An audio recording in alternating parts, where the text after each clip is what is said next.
one of the most vibrant and dynamic economic engines here in the region, and that's Diamond, where we are about 500 co-workers, employees, represented by Teamsters and others, that have dynamically worked their way through this pandemic. Despite a few infections, a spirit of collaboration, a spirit of cooperation, a spirit of engagement allowed this operation to get back on its feet. A positive working environment and a positive and, more importantly, collaborative environment with county health officials, local officials, and state officials. And I just want to acknowledge this example as exactly the kind of example we want to see replicated all up and down the state of California. When you're in these larger processing plants, invariably, when we have so much background spread, so much community spread, the likelihood of transmission of COVID-19 is relatively high. As a consequence, it's not the fact that an employee is tested positive, it's how we respond to that employee being tested positive and how we protect those co-workers, how we protect the entire business and the community those businesses are operating in. And the reason we came here is demonstrably this is a group that gets it and has been able to work collaboratively to get things done and partner again with local and state officials to allow these essential workers to continue to move forward and continue to generate opportunities not only for family members and those that are supporting their families, workers here, but as an economic engine again for Stockton and the broader county and state. So that's the reason we're here this afternoon, but we're also here intentionally for another purpose, and that's to build on what we announced on Friday. We talked a lot about the importance of protecting essential workers here in the state of California, protecting essential workers from the ravages of this virus and to maintain that structural integrity of an economy that disproportionately relies on those essential workers. I made this point on Friday. I'll make it again today. While we see positivity rate in the state of California growing modestly, we're seeing the total number of cases certainly growing, a number of people losing their lives, and I'll talk about that in a moment, also growing. It's not happening evenly in every part of the state. There are certain parts of the state, certain regions in the state, and certain sectors of our economy that are disproportionately impacted by the transmission of this virus. We're here talking today about the Central Valley, 8 counties that have R-effective rates. Dr. Galley will remind you what R-effective is in a moment when he speaks. R-effective rates north of 1%. We have 8 counties where we're seeing an increase of infections. We have positivity rates in the Central Valley on the low end of 10.7%, in Fresno, Tulare, and Stanislaus, on the higher end 17.7% positivity rates. So you get a sense of the challenge we have in the 8 counties making up the Central Valley, disproportionately being impacted currently by community spread, and by spread happening disproportionately with essential workers, disproportionately in the Latino community, disproportionately impacting congregate settings, continuing to be vigilant around skilled nursing facilities, correctional facilities, and the like. That's the area of more of our laser-like focus in terms of our targeted interventions, in terms of our resource allocation, and in terms of our transparency and ultimately accountability to partner with organizations, both not only at the state level, local level, but also at the federal level to provide relief and diminish the spread and transmission of this virus. So today we're announcing $52 million investment, new dollars that will be put into the Central Valley, into the 8 counties to improve our isolation protocols, our quarantine protocols, our testing protocols, and to enhance our healthcare workers by providing more support as well as more personnel. $52 million that has been provided to us through a grant we received from the federal government, $499 million CDC grant of which the first dollars we're now distributing, 52 again in 8 Central Valley counties, focusing and targeting on improving testing, not only providing more supplies and supports, but time to testing results. And you'll hear a moment more from one of our co-chairs of our testing task force to talk more specifically about some of our renewed efforts in this space. But these dollars, we think, are timely. These dollars certainly are critical and important, and they will build off local infrastructure that's already in place. What's also in place, deeply ingrained in our mindset, is the example of what occurred in Imperial County and the work we've been doing in Imperial County now for a number of months to address some of the community spread that really flared up there disproportionately in that county. We were able to make some improvements in terms of the transmission and spread of the virus by deploying a number of strike teams. Some of you may recall these regional unified response teams that we deployed into Imperial County. We're announcing today we're doing exactly the same thing throughout the Central Valley. 3 teams representing 3 different regions in the Central Valley will be deployed along the same lines we deployed those teams in Imperial County.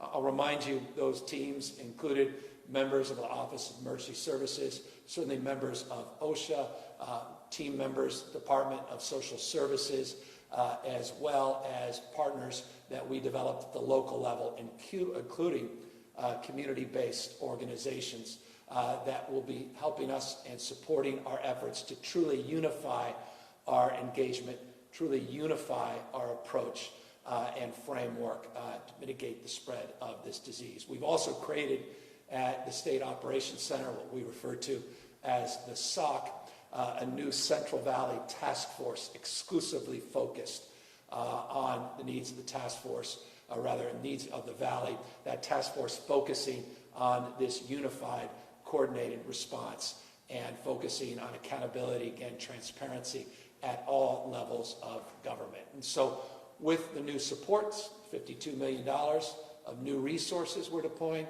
with these strike teams, which will be deployed in every one of the 8 Central Valley counties, with the renewed vigor of what we announced on Friday related to supporting our essential workforce, disproportionately engaging our employers, not in a punitive mindset, but a supportive mindset.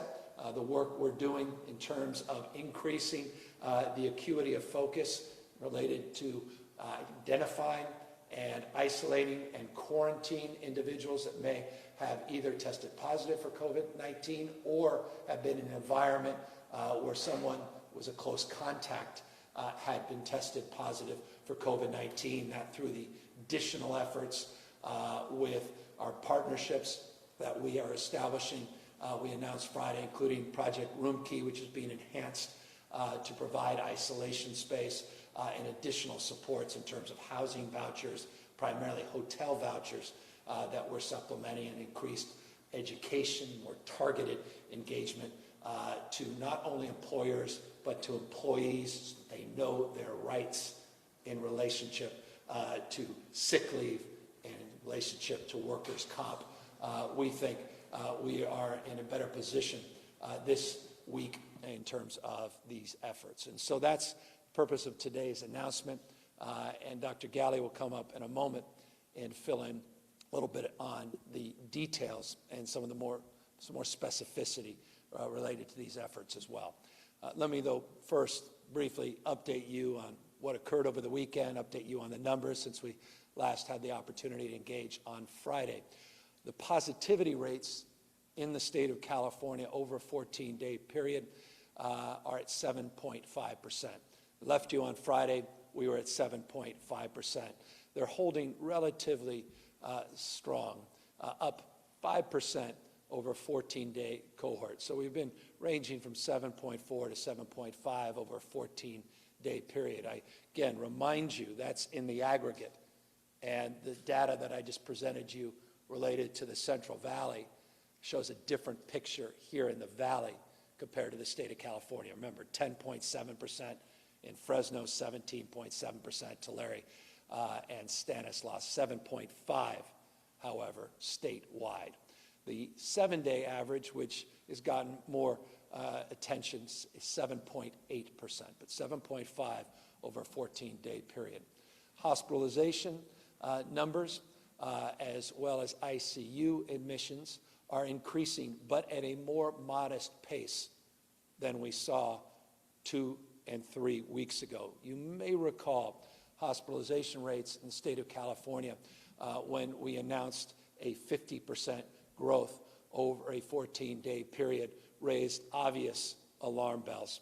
Over a 14-day period, we have seen that hospitalization rate now, in the announcement, today's numbers, increase 3%. So from 50 to 3%. I left you on Friday, that 14-day hospitalization rate was at 9%. As it relates to ICUs, you may recall hospitalizations were up 50% a few weeks back over a 2-week period. ICUs were up 39% a few weeks back over a 14-day period. The numbers we have out today are 14-day numbers related to ICUs have increased 7%. So from 39 to 7 on ICUs, from 50 down to 3% on the hospitalization. So again, we're seeing a growth rate, but we're seeing a modification, a decline in the rate of growth. It is not where we need to be, but it's progress indeed, but more progress needs to be made. And again, our efforts and our focus are really to target those efforts in areas that are hotspots, Central Valley and Southern California, particularly Los Angeles region, as, again, focus of a disproportionate amount of our efforts. By the way, on Friday, for what it's worth, the 14-day on ICUs was at 11%, again, down to 7% today on Monday.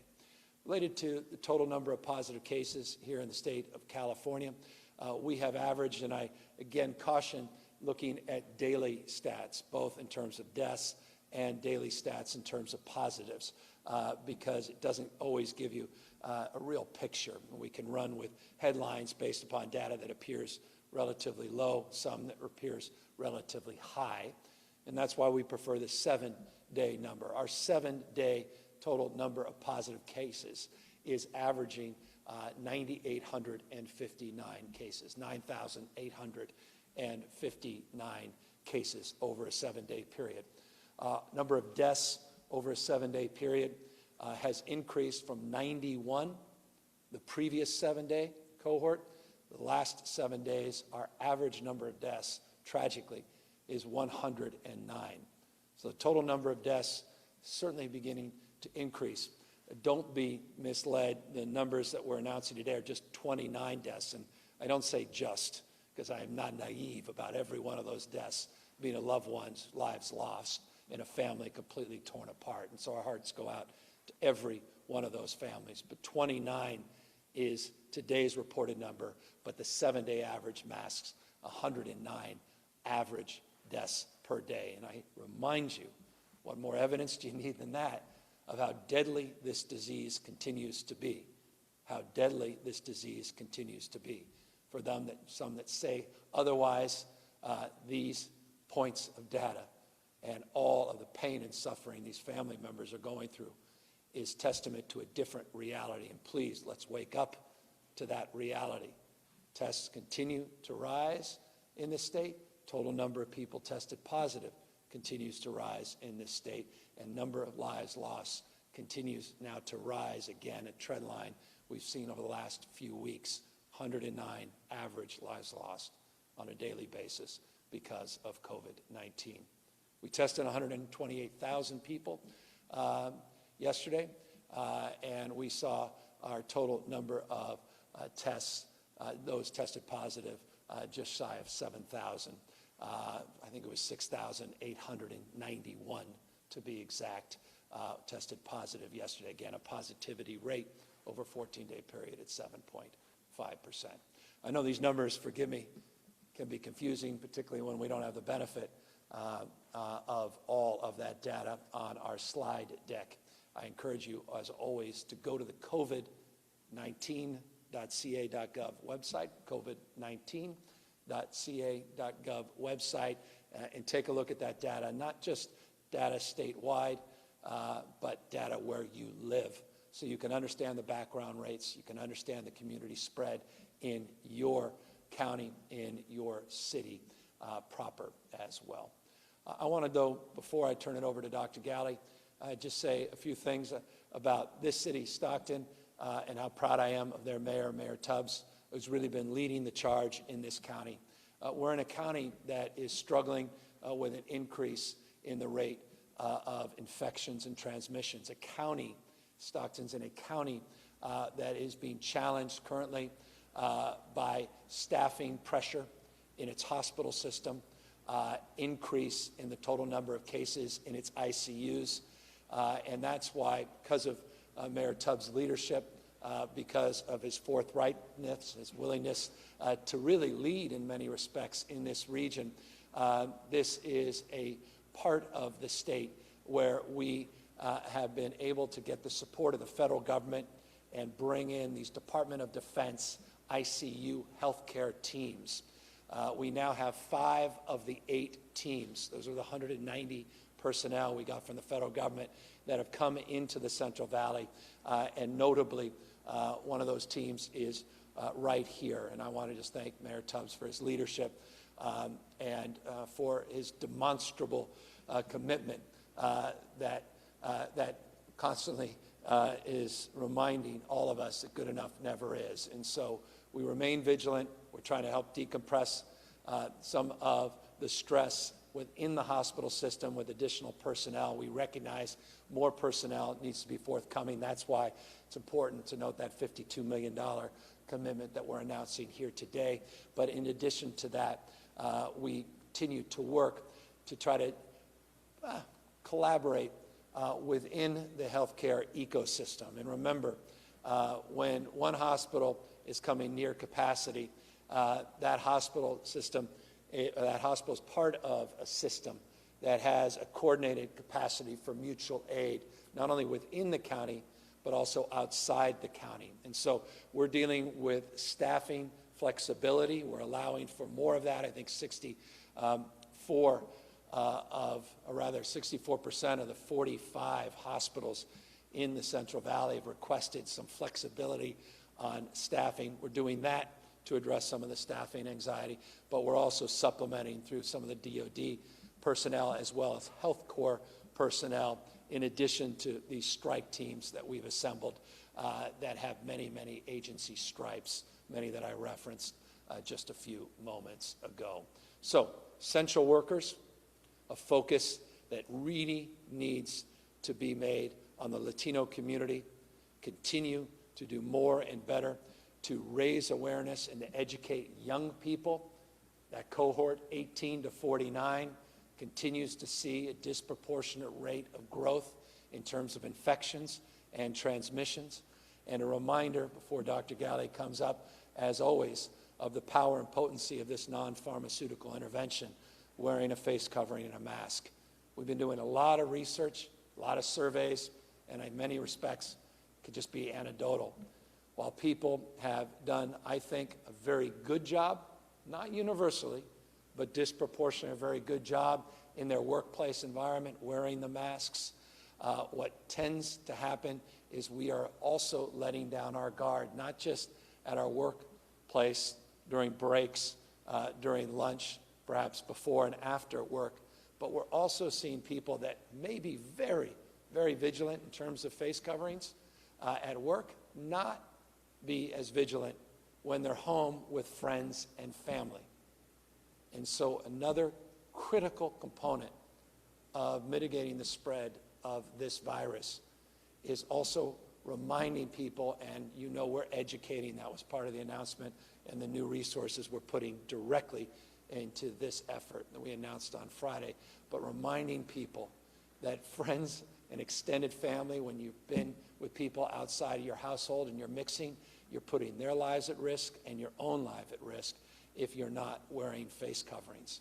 And so, having just come through the weekend, that may have been you this weekend, where you're doing a great job today at work, but you may not have been as aggressive when Aunt Cindy came over and you hadn't seen her in 6 or so months, and she came right over as she always does and gave you a big hug and kiss without a mask on. And I know how difficult that is for all of us, and we're not going to blame anybody for that, particularly Aunt Cindy, for her expression of love and passion. It's just a reminder of the fact that we are in the midst of the first wave of this pandemic. And we have got to do what we did in the beginning, in the outset of this pandemic, and that is mitigate the spread, and we will. And we will do that much sooner if all of us maintain that vigilance and don't let our guard down, human though all of us are. And so again, I say this with absolute admiration and respect for everything we're all going through, many of you are going through at this moment. And so that moment has come. We're now asked Dr. Galley to come up, say a few words, and then he'll introduce you to someone he introduced you to a few weeks ago, our new co-chair. We're just blessed, epidemiologist who we're blessed to have on our team back from retirement, working to address the issue of shortages of supplies and more laser-like focus on testing. Dr. Galley?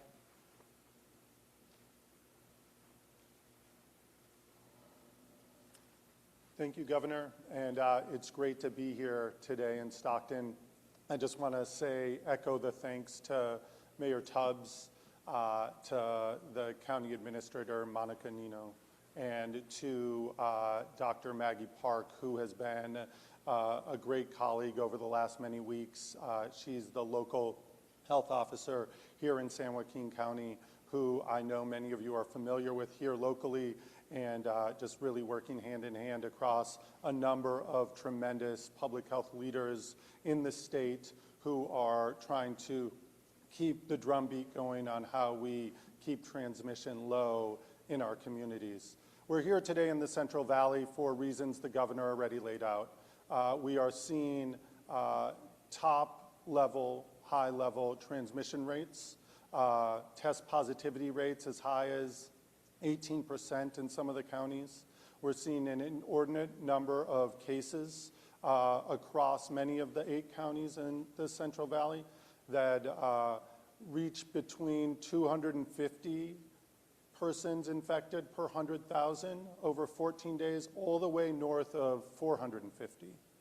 We've seen our effectives. Remember, that's the number of individuals who will become infected by any one person who's infected now. So it's really a measure of transmission rates. We see those increasing, and above 1, some as high as 1.4, which tells us we have a great deal of work to do to get transmission rates down here in the Central Valley.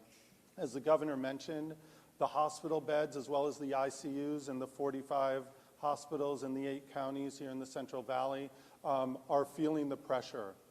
Some of the regular hospital beds that we depend on for everyday care are filled up with COVID patients to the rate of 65%.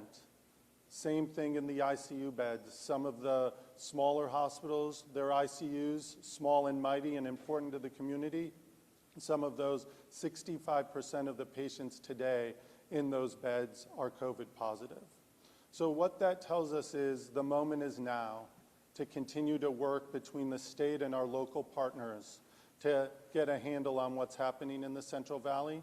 The unified response teams that the governor mentioned, led by Cal OES out of the State Operations Center, multidisciplinary teams across many state agencies that are putting sort of our feet where our mouth has been, right? Coming into communities, partnering with individuals like Dr. Park in her county and city colleagues to make sure that we're addressing everything, not just hospital surge capacity and whether we have enough staff and ventilators, but also way upstream, getting into places like Diamond, where we are today, where we know essential workers are part of the story of transmission, that we need to do more working with our labor partners here in the Central Valley, working with community leaders, all the way faith-based leaders, community groups, a number of the city and other local leaders as well, to make sure that our message around wear your mask, stay physically distanced, and reduce the level of mixing that we're seeing in our communities so we can get transmission rates down and really keep our communities protected over the long run. These unified response teams will have members of a number of different agencies, including our labor agency, our ag agency, our business agency, my agency, the Health and Human Services, with Department of Public Health, Social Services, Aging, a broad range of individuals who will come boots on the ground to work closely on every issue, from hospitals to skilled nursing facilities, to how we improve our messaging and communication, to increasing testing, to making sure that we have the staff necessary to do that contact tracing and disease investigation. And finally, and very importantly, building our efforts to make sure individuals who are positive can successfully isolate and quarantine in a safe and supported way so that we can reduce the lanes of transmission in our communities. Today's hospital numbers really came from infections weeks ago.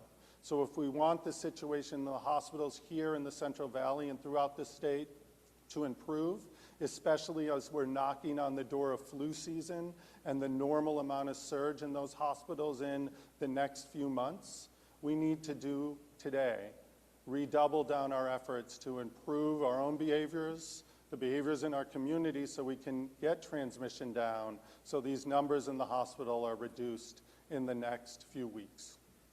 With that, I wanted to take a moment and invite back Dr. Gil Chavez, who just retired from state service at the end of last year. He immediately reached out as we were reaching out to him, offering up help. He's been with us since the beginning of our response to COVID. I recently asked him, and he agreed to be one of the new 2 co-chairs of our revitalized testing task force, focused not just on ensuring that we have capacity with testing in our state, but also that we're looking at equity and making sure we're targeting communities like the Latino community, other communities of color in parts of the state like the Central Valley, where we know there's a disproportionate impact. That even though Latinos make up a certain portion of the population in each of the Central Valley counties, they make up a greater proportion, sometimes 20, 30% greater proportion, not just in the number of cases, not just in the number of patients in the hospital, but also in the number of deaths. So making sure that we're communicating clearly and concisely around messages that can reduce transmission, as well as ensuring that testing is in high quality and high amount within the Central Valley. So it's with great pleasure that I invite Dr. Gil Chavez to the podium to share a few words, not just about testing and the testing task force effort, but just what we need to be doing as a community at large to reduce transmission as we continue our battle against COVID across California. Dr. Chavez? Thank you, Dr. Galley. Thank you, Governor Newsom. I actually am going to switch gears and make my presentation in Spanish, if you don't mind. I am here today con una preocupación profunda sobre nuestra comunidad latina con respecto a la infección del coronavirus. Vengo aquí como representante, como miembro de nuestra comunidad, como padre, como hijo, como abuelo, para hablar un poquito sobre lo que podemos hacer los latinos para protegernos más unos a otros. Primero quiero agradecerle a la administración del gobernador por su interés tan profundo en nuestra comunidad y por la inversión que están haciendo de 52 millones de dólares en la zona en la que estamos ahora mismo del centro de California para tratar de combatir este problema más efectivamente. También con un poquito más de recursos del gobierno para que ayuden a las autoridades locales. También quiero reflejar un poquito, y mucha gente me pregunta, ¿cuáles son las estadísticas de los latinos con relación al COVID, al coronavirus? Y es una situación tan profundamente preocupante que la quiero discutir un poquito. Cuando vemos las estadísticas a nivel estatal, vemos que los latinos comprenden casi el 45% de todas las muertes por coronavirus en el estado.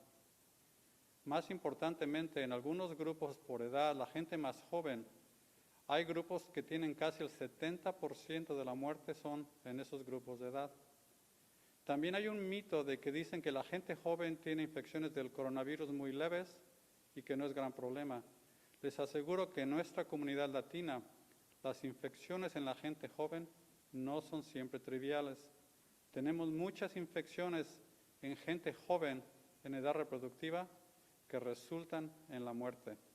Entonces, este es un problema muy importante y muy profundo para nuestra comunidad. También quiero revisar un poquito, la gente me pregunta, doctor Chávez, ¿por qué es que los latinos estamos más afectados?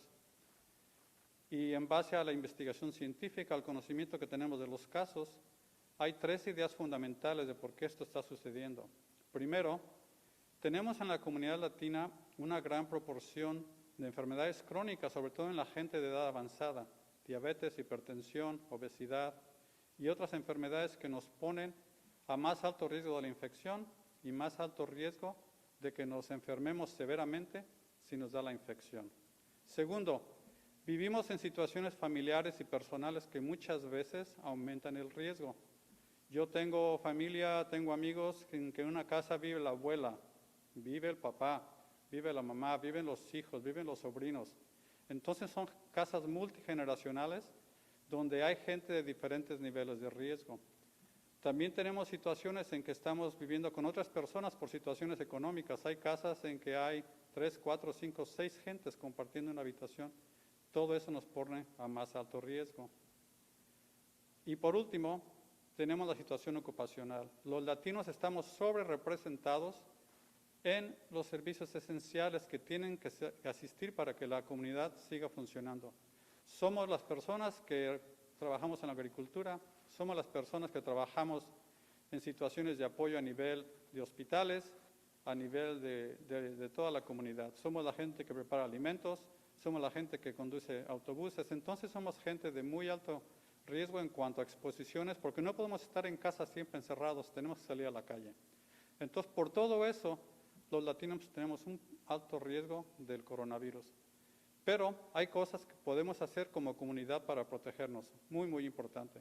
Primero, hay que asegurarnos que vamos a practicar el distanciamiento físico y a usar el cubrebocas.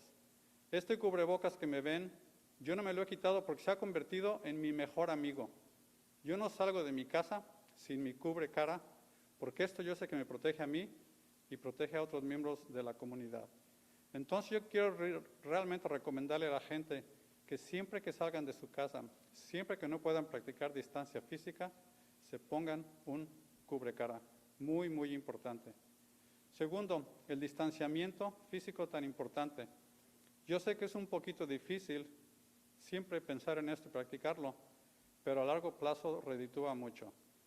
Mi madre vive muy lejos de mí, ha estado enferma y yo no he podido ir a verla porque yo sé que es una persona mayor que si yo la voy a visitar viajando mucho, es posible que la introduzca en riesgo. Entonces, tanto extraño yo a mi madre, pero no voy a verla porque sé que la protejo por no ir a verla cuando no debo estar allá ahora con ella. Entonces, todo eso es importante que lo recordemos para protegernos no solamente uno a uno, pero a toda la comunidad. En segundo, asegurarnos que cuando vamos a trabajar, practicar todos los lineamientos de protección para estar asegurados de que no vamos a infectarnos e infectar a otros. Y cuando regresamos a casa, asegurarnos que nos vamos a usar buena higiene para limpiarnos las manos, para quitarnos todos los virus que podamos tener. Situaciones muy, muy importantes. Entonces yo quiero realmente hacer un llamado a la comunidad latina para que abordemos este tema realmente como comunidad. No es de protegernos uno a uno, sino protegernos unos a otros. Proteger la casa, proteger la familia, proteger a los amigos y proteger a la comunidad. Muchas gracias.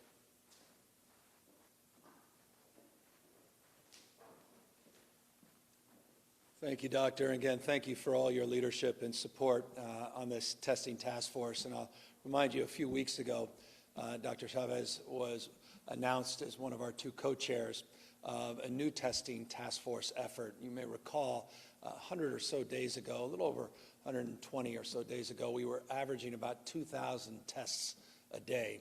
I noted yesterday we conducted over 128,000 tests. We recognize that we still have a lot of work to do and that not every part of the state is experiencing the same testing capacity as every other part of the state. We are hearing about challenges with supplies, again, viral media, transport media, issues related to reagents, other related issues that continue to be vexing. But more importantly than anything else, it's incumbent upon us to really focus in our testing in these areas that we have identified as the most vulnerable populations and most vulnerable sectors as well as regions in this state. So again, I wanted to thank Dr. Chavez. Also want to thank two people that could not be here that have been instrumental in bringing us here, and that's Assemblywoman Eggman and Senator Galgiani.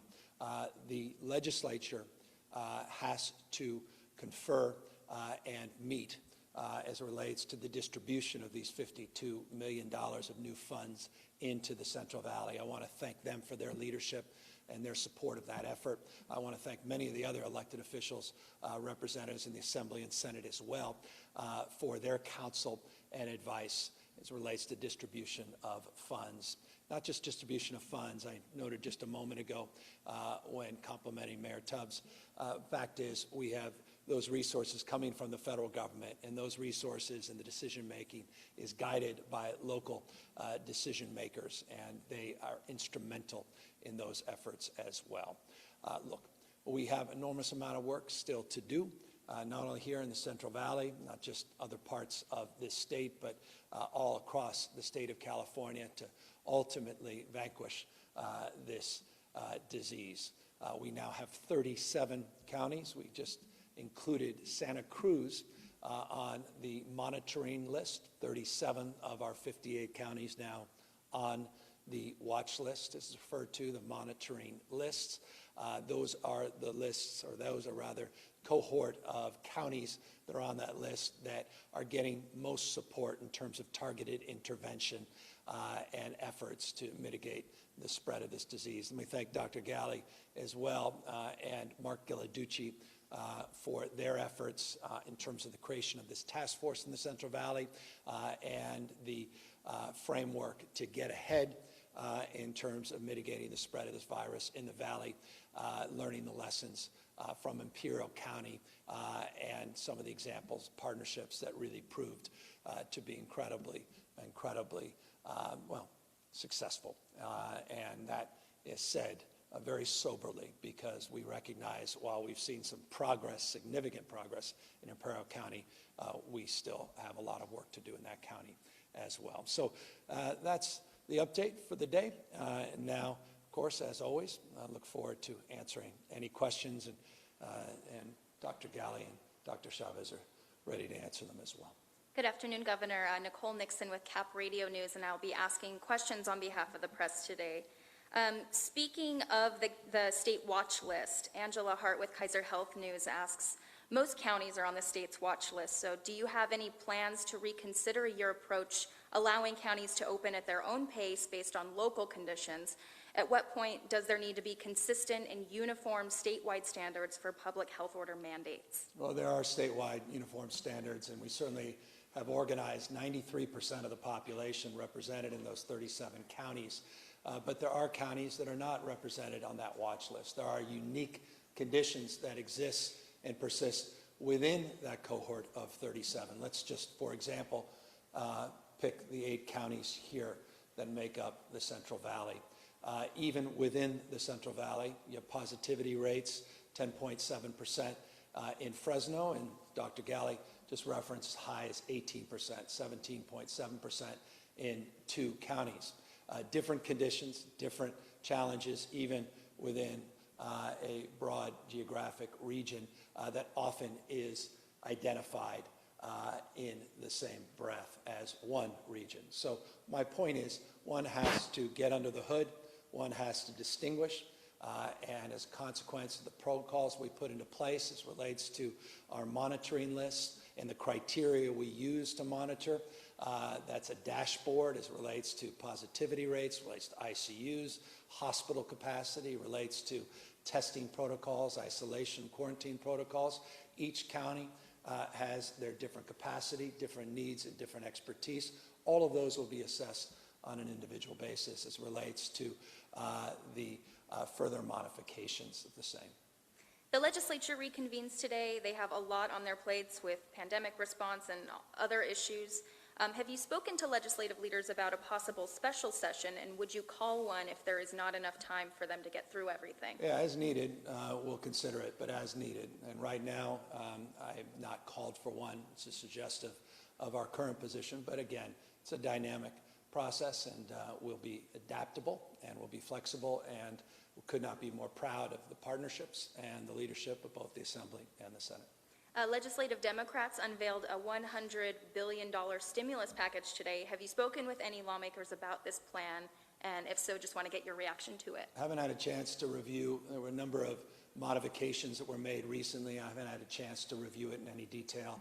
I'd be remiss to comment until I have a chance to review the details, and happily will make our position well known, and appreciate again the leadership, Senator Hertzberg in particular, going back now many, many months, and his commitment to economic growth, economic development, but also to a paradigm of focus on inclusion, growth and inclusion. And that's foundational in terms of any package that needs to move forward. We have to include a framework of bringing people along as we reopen our economy and as we grow our economy. A couple questions for you, maybe Dr. Galley or Dr. Chavez. Want to go back to the updated testing standards.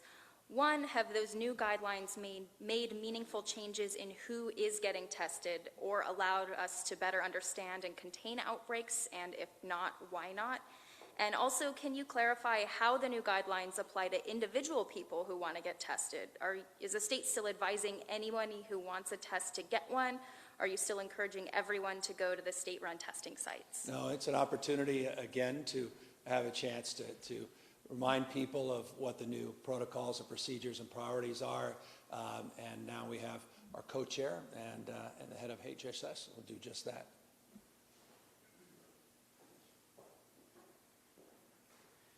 Thank you. That's an excellent question, and I want to review the fact that we issued those prioritization guidelines because we found at a time where there was testing constraints across the nation, and we felt that it was best to manage the testing capacity we have in California to achieve two goals. One, to support the clinical care of people and patients in hospitals, and secondly, to ensure that we continue to do our public health function of contact tracing, outbreak detection and control, and ensuring that people that need to provide vital services have access to testing. So that's why we issued those updated guidelines. And so that leads me to your second question, which is, are we at a point right now where we can say everybody that wants a test needs to get a test? The answer is not today. We need to prioritize the testing for those who need it the most and for public health purposes. As we continue to increase capacity, and we are doing that, as you see the numbers every week, they continue to increase. We have plans to increase them even more. Then we'll open up the testing to anybody who wants to get a test. But now we need to really use that for public health purposes.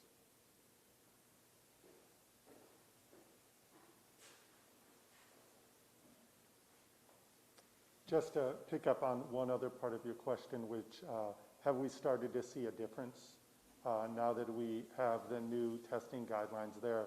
We have seen for certain facilities where the test turnaround time was really increased, that the prioritization of certain patients and people with symptoms are now getting their test result a little bit faster. We hope to see that improve over time so that we can deliver on exactly what Dr. Chavez said and use the power of testing to give early and quick diagnosis so that we can not only take care of patients in hospitals and other settings better with thoughtful treatments as it relates to COVID, but that we can give that information to people who wondered if they'd been exposed, are positive, so that they can effectively quarantine and isolate from others so that we can reduce transmission across the state. And as I previewed on Friday, tomorrow we'll be announcing some new innovation, or these strategies for innovation in the testing space. Look to that. And also, we reminded folks of our commitment last week to partner with institutions, both public and private, UCLA, Stanford, among them, on pooled testing, now that we have finally seen some flexibility in the rulemaking coming from the federal government. And pooled testing will substantially aid some of our efforts on the asymptomatic cohort in particular, and help us potentially in large settings like schools and others to increase our capacity with limited supplies. Governor, I got some questions about demonstrations that happened in front of your home this morning, including some people that chained themselves to the gate. They are calling for more inmate releases and other efforts to mitigate the coronavirus spreading in state prisons. First, just want to get your reaction to these demonstrations at your home. And second, does more need to be done to keep the virus from spreading and inmates dying in custody? We've been making a lot of progress in this space. As many of you know, a number of months ago, we announced a cohort of 3,500 prisoners that were nearing their release date, and we moved to expedite that release in a methodical way in partnership with counties, our probation, parole, personnel, and the like. I recently announced an additional cohort of 8,000 individuals. Today, we have just shy of 111,000 individuals in the CDCR system, our California State Corrections System. That's about 12,000 less than it was just a few months ago. So we're moving in a methodical way, but a judicious way, and we have a criteria that's bracketed in terms of those that would be eligible for early release, and we have a responsibility to those individuals as well as the community, victims, families, and the like, to do so in a thoughtful way. The worst thing we can do is mass release, where people are just released out to the streets and sidewalks and end up in benches, end up in parks on the side of the road. And that's not compassion. That would be compounding a problem, making a problem, in fact, worse. So we are working diligently, aggressively, and very methodically, but in a targeted way. And we're working in partnership with not only the federal receiver, but federal representatives, including a federal judge who has really been proactive and has been an incredible example in terms of his fortitude and his desire to keep people safe within our system, at the same time to keep everybody else safe outside of the system. And then finally, I wanted to ask about sports. With the coronavirus outbreak on the Miami Marlins already putting the new and the Major League Baseball season at risk, do you think it's safe to allow pro sports teams to play here in California, even without fans in the stands? Well, there's protocols and procedures. I've had a lot of conversations with Major League Baseball, both with some of our local, meaning statewide representatives, owners, and the like, but also with Commissioner of Major League Baseball. I've been shy about this. You go back to comments I made many, many months ago, and sort of anticipatory comments of concerns, not just with baseball, basketball, particularly contact sports like football, and my concern about outbreaks and having to cohort, isolate, quarantine individuals, and what that would do to not only Major League sports, but also sports as it relates to sports that so many of us as parents love and are thrilled by, and that's ones that our children participate in our K through 12 education system, and of course our system of higher education. As you saw, our K through 12 education system put out new guidelines as it relates to sports and pulling the leagues or pushing the leagues back into the fall and into the new year. We'll be putting out subsequent guidelines on team sports even outside of our K through 14 and higher education system. But we continue to work collaboratively, county by county, with our health officers and with players' representatives. I was just on the phone a few days ago with National Football League player representatives, the Players Association, working through protocols, offering expertise and advice and exchanging information. So this is a dynamic space, and what happened with the Marlins, just a reminder of how virulent this disease is and how easily transmitted it is as well. With that, let me thank all of you for the privilege of your time, and we thank Diamond in particular for the privilege of this location.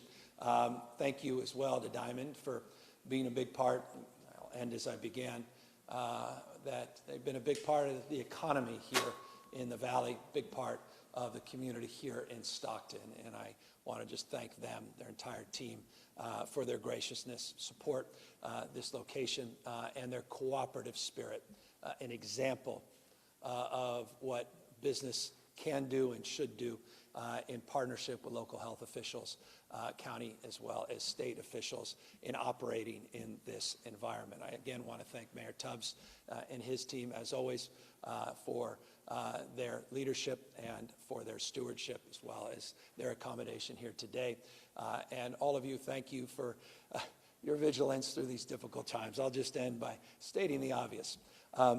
This disease continues to grow in the state of California. It continues to spread, but not evenly. It is disproportionately impacting certain communities and certain parts of the state, but it also is impacting all of our state and its economy. And so let me just express deep empathy and deep respect to each and every one of you for your patience and, more importantly, your perseverance, for your adaptability, for your flexibility, and your commitment to the collective cause that is this great state. We will get through this. This is not permanent state. This is not the rest of our lives. Quite the contrary. We have remarkable capacity to bend this curve again. We did it as a state many, many months ago.